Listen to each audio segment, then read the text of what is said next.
حضور سے پوچھا گیا حضور جو ہے وہ ایمان کیا ہے؟ فرمایا جب نیکی تجھے خوش کر دے اور برائی تجھے پریشان کر دے تو سمجھ لے کہ تو مومن ہے۔ ہاں کبھی ایسا بھی ہوتا ہے کہ اندر مر جاتا ہے، ضمیر مردہ ہو جاتا ہے، پھر گناہ کرنے کے باوجود بھی انسان کچھ محسوس نہیں کرتا، اور یہ بدترین کیفیت ہوتی ہے کسی شخص کی۔ پھر نہیں پتہ چلتا کہ وہ اچھائی کر رہا ہے اور برائی کر رہا ہے، وہ مکر و فریب اور دجل و تلبیسات کے رنگ جمانے کے بعد بھی اپنے ساتھیوں سے داد وصول کر رہا ہوتا ہے کہ میں نے حد نہیں کر دی، میں نے کمال نہیں کر دیا۔ وہ جھوٹ کو بھی آرٹ سمجھ لیتا ہے، فن سمجھ لیتا ہے، وہ مکر و فریب کو بھی اپنی فنکاری تصور کرنے لگ جاتا ہے، وہ کسی کو دھوکہ دینا، کسی کو مکر و فریب میں پھانس لینا، اس کو اپنے فن کا کمال اور بانکپن اور عروج سمجھنے لگ جاتا ہے، اور اس پہ اسے خوشی ہوتی ہے کہ میں نے بہت تیر مار لی۔ میرے حضور نے فرمایا تم میں سے ہر شخص جو ہے وہ اپنے ماتحت لوگوں کے معاملے کے اندر مسئول ہے، اس سے پوچھا جائے گا، اس سے سوال ہوگا۔ آپ اگر ایک باپ ہیں تو 8 4 5 بچے آپ کے زیر کفالت ہیں، تو ان کے معاملات کے آپ ذمہ دار ہیں۔ اگر آپ ٹیچر ہیں تو شاگردوں کے معاملات کے ذمہ دار ہیں۔ اگر آپ ایک فیکٹری بنائی ہے اور 200-300 لوگ وہاں کام کر رہا ہے، تو جتنی آپ کی ذمہ داریاں جو ہے وہ بنتی ہیں تو ان کو وہاں آپ نبھائیں گے، اور اگر آپ ہادی قوم ہیں، رہنمائے قوم ہیں، تو پھر اس حساب سے آپ کی ذمہ داریاں بنتی ہیں۔ اب بتائیے یہ معاشرہ جس معاشرے میں ہم جی رہے ہیں، یہ عدم برداشت کا کلچر ہے۔ یہاں آپ ایک دکاندار سے بھی سودا لینے جائیں اور 1 سے 2 مرتبہ اس کو 1-2 بات پوچھیں تو وہ تلخ ہو جاتا ہے، حالانکہ اس کی تو دکانداری ہے تو اس کو تو سننا چاہیے، لیکن معاشرے کے اندر تلخی اتنی آ گئی ہوئی ہے، عدم برداشت ایسے پیدا ہو گئی ہے کہ اب مجھے بتائیے کہ وہ شخص جس کا فائدہ ہے تو وہ بھی آگے سے تلخ ہو رہا ہے، تو پھر اس معاشرے کی گراوٹ کا آپ اندازہ کر سکتے ہیں۔ ممبر و محراب سے ہم دیکھتے ہیں کہ ایسے ایسے تلخ جملوں کے تبادلے ہوتے ہیں کہ بعض لوگ یہ سمجھتے ہیں کہ یہ ممبر پہ بیٹھنے والا جو شخص بول رہا ہے، یہ جو یہاں سے کہہ رہا ہے یہ دینی ہے۔ ہمارے ہاں اتھارٹی اللہ کے رسول ہیں صلی اللہ علیہ وآلہ وسلم۔ اگر میں اپنے جو ہے وہ نفس کے شکنجے میں کسا ہوا ہوں اور اپنی انا کے جو ہے وہ پنجرے کے اندر ہوں اور میں اس کو دین قرار دیتا ہوں، تو یہ میں اپنے پہ بھی زیادتی کرتا ہوں، لوگوں پہ بھی زیادتی کرتا ہوں۔ میرے کارواں ہے میرے حجاز اپنا، اس نام سے باقی ہے آرام جاں ہمارا۔ تو ہمارے لیے وہ سند ہے۔ تو اگر میں بھی یہاں اپنی گفتگو کو اس انداز سے مرتب کروں کہ اس سے معاشرے کے اندر بد اخلاقی کی نمو ہو، تو پھر مجھے بتائیے گا کہ آپ خیر کہاں سے تلاش کریں گے؟ چوں کفر از خانہ کعبہ برخیزت کجا ماند مسلمانی۔ ایک فارسی شاعر نے کہا کہ جب کعبے سے کفر کھڑا ہو جائے تو پھر مسلمانی آپ کہاں سے تلاش کریں گے؟ ممبر و محراب جس کی ذمہ داری ہی حسن اخلاق سکھانا تھا، تو اس کی ذمہ داری جو تھی اس کے برعکس وہ کام کر رہا ہے۔ جس کا کام تزکیہ قلوب تھا، تصفیہ باطن تھا، اب وہ سالکین کا تصفیہ کرنے کی بجائے ان کی جیبیں صاف کرنے کے چکر میں ہے کہ تمہارا دل تو صاف نہیں کر سکتا، تمہاری جیب صاف کر دوں گا۔ تو پھر مجھے بتائیے کہ جو مسند مشیخیت کے اوپر بیٹھا ہے وہ کس گراوٹ کا شکار ہے؟ اس لیے مجھے اور آپ کو اپنے ماحول کے اندر جہاں ہم بیٹھے ہیں، ہمارے ماحول سے وابستہ صرف 3 آدمی ہی کیوں نہ ہوں، تو ہم وہاں تو خیر اور وہاں تو بہتری پھیلانے کے لیے کوشاں ہو، اور جب ہم ایسا کریں گے تو میرا مالک ہماری مدد کرے گا۔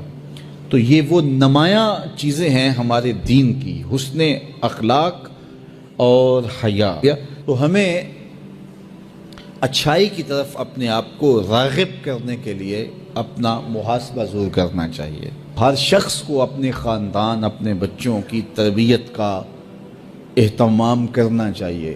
اگر سارے افراد خانہ بیٹھ کر کے پلاٹوں کی، کوٹھیوں کی، گاڑیوں کی باتیں کریں گے روز، تو حفظ دنیا پیدا ہوگی، ہرس پیدا ہوگی۔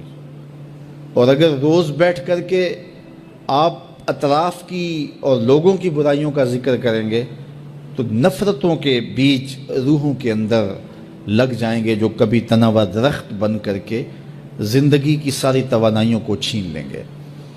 اور اگر ہم اپنی برائیوں اور کوتاہیوں کا جائزہ لیں اور اچھے اخلاق اور اچھے کردار کی نشأت کے لیے ہم کوشاں ہو جائیں تو ہماری یہ کوشش ضرور برابر ہوگی اور نتیجہ خیز ہوگی، اور اچھا خاندان اچھے معاشرے کی تشکیل کا ذریعہ بنتا ہے۔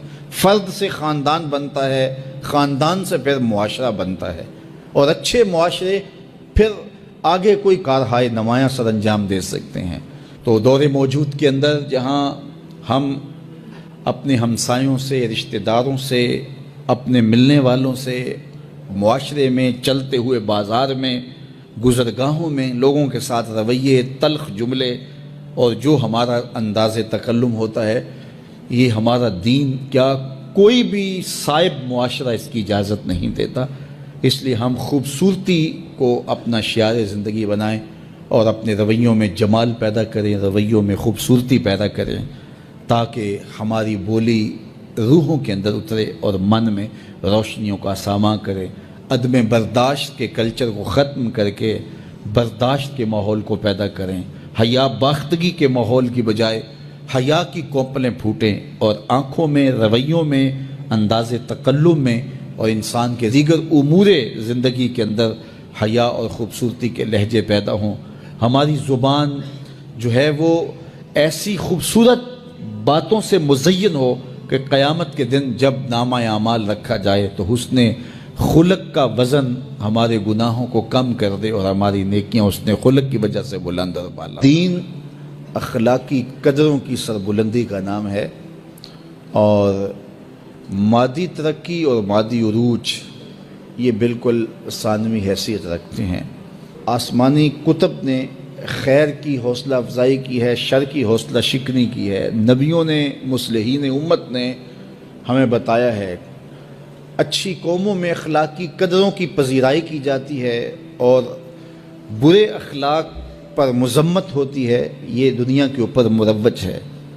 لیکن اگر یہ سب کچھ نہ بھی ہو تو پھر بھی انسانی فطرت کے اندر یہ چیز رکھی گئی ہے کہ خیر کیا ہے، شر کیا ہے۔ یہ مجھے اور آپ کو پتہ ہے اچھائی کیا ہے، ہمیں پتہ ہے کہ برائی کیا ہے۔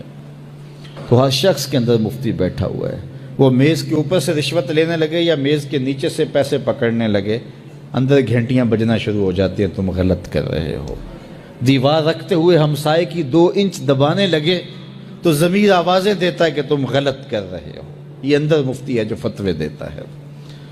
کسی کمزور کے منہ پہ تھپڑ مارو، کسی کو اذیت پہنچاؤ، کسی کا حق غصب کرو، کسی کے حقوق پامال کرو تو اندر گھنٹیاں بجتی ہیں کہ صاحب غلط چل رہے ہو۔